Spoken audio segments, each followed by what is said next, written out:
Naghain na ng petisyon sa Korte Suprema si Senator Laila De Lima upang questionin ang pag-aresto at pagpapakulong sa kanya kaugnay ng kasong illegal drug trading. Hiniling rin ni De Lima na pawalang bisa ng SC ang arrest warrant at pigilan ng Muntinlupa Regional Trial Court sa paghawak sa kanyang kaso.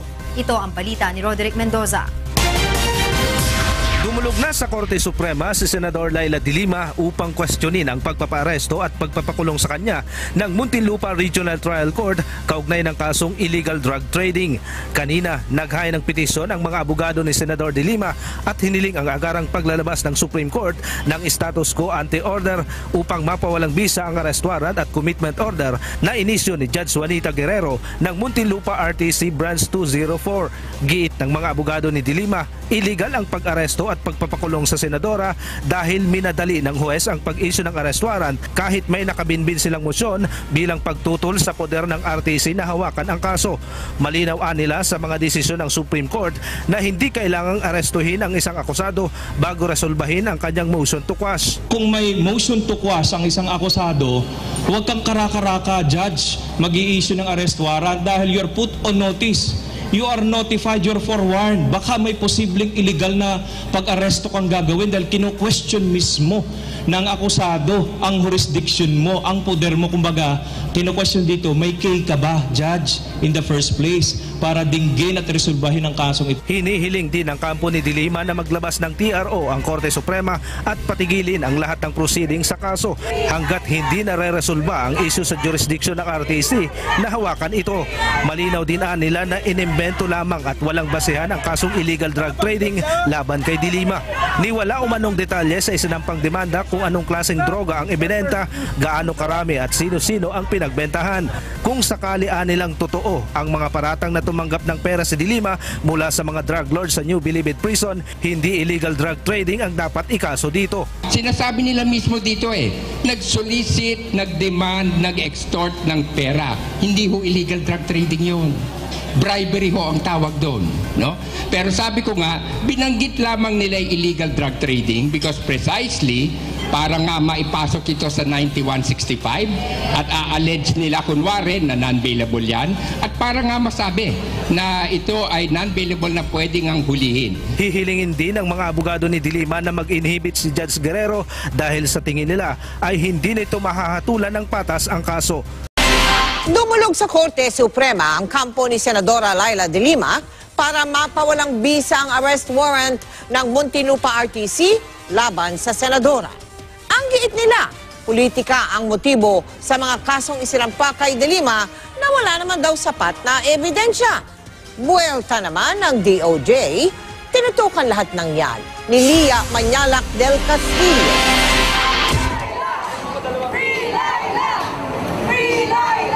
Nagmarcha muna kaninang umaga ang mga abogado at taga-suporta ni Senadora Laila De Lima bago naghain sa Supreme Court ng petisyon na humihingi ng status quo ante order o SQA.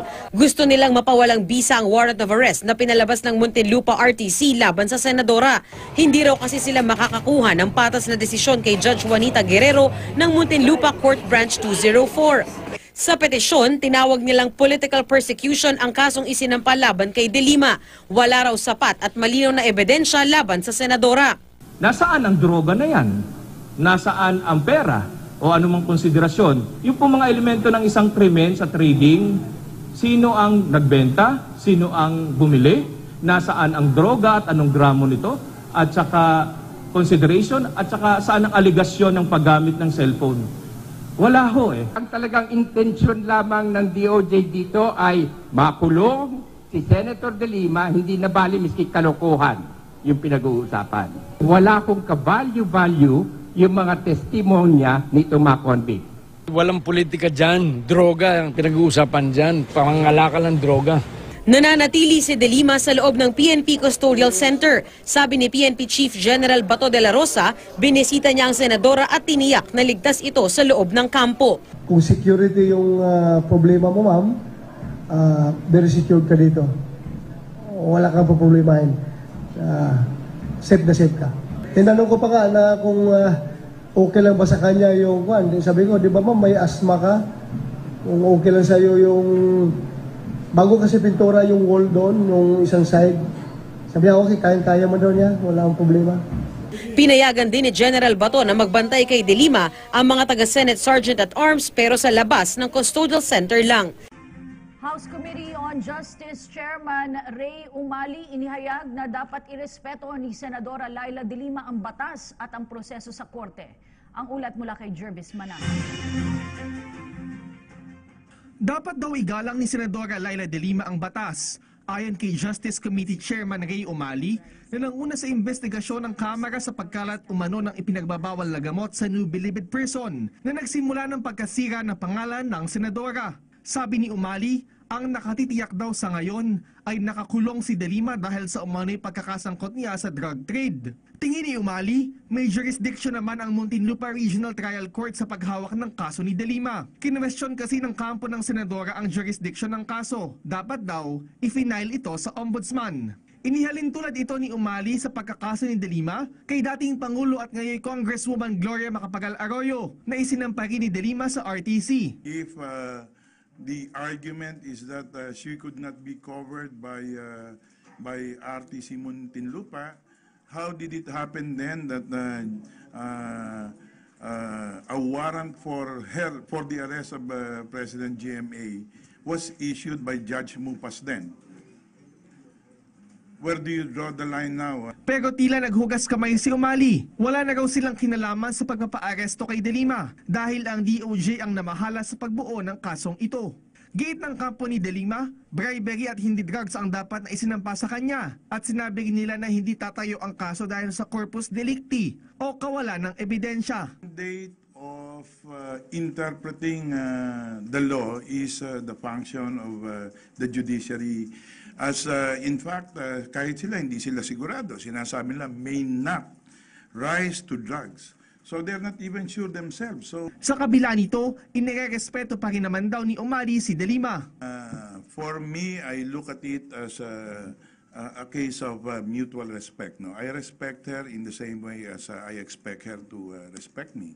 Mag-brod at sis ang dalawa sa fraternity at sorority. Tulad ni Pangulong Duterte, pareho silang graduate ng San Beda. Dati ring kaanib ng Liberal Party si Umali bago lumipat sa PDP Laban.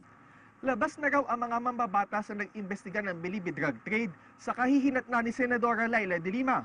Mas pagtutuunan na lang daw nila ng pansin ang mas mahalaga nilang issue, ang pagpapasa ng panukalang ibalik ang death penalty. Base rin sa supermajority caucus, tanging drug-related charges na lang ang pwedeng mapatawa ng death penalty. Hindi napapatawa ng kamatayan ang plunder, treason at rape. Sa ganitong paraan, mas mapapadali daw ang pagpapasa nito. March 1 na boboto ang mga mambabatas kaugnay ng naturang panukala. Ang isa pang miyembro ng Liberal Party na si Senadora Laila De Lima nagpasaklolo sa Korte Suprema para ipawalang bisa ang arrest warrant ng Muntinlupa RTC laban sa kanya. Saksi si Joseph Morong. Sa hiling na status quo anti-order, gusto ng kampo ni Senador Laila De Lima na mapawalang bisa ang warrant of arrest na inilabas ng Muntinlupa RTC. Hindi raw sila makakakuha ng patas sa desisyon kay Branch 204 Judge Juanita Guerrero. Nakakatakot po kung tayong lahat ay ngayon pwede na maging ma-open sa pag-aaresto simply on the say-so ng isang Department of Justice. No? Nakakatakot po kung ang inyong liberty ay pwede na ngayon supilin merely on the allegation. Sa petisyon, tinawag nilang political persecution ang kasong isinampa laban kay De Lima. Wala naman daw sapat at malinaw na ebidensya. Ang talagang intensyon lamang ng DOJ dito ay makulong si Senator De Lima, hindi na bali mistik kalokohan yung pinag-uusapan. Walang politika dyan. Droga ang pinag-uusapan dyan. Pangangalakal ng droga. Tiniyak ng mismong Pangulo at PNP Chief ang kaligtasan ng Senadora sa PNP Custodial Center. I'm sure that she is safe. I think people are interested not to see her death, but to see her in prison for what she did.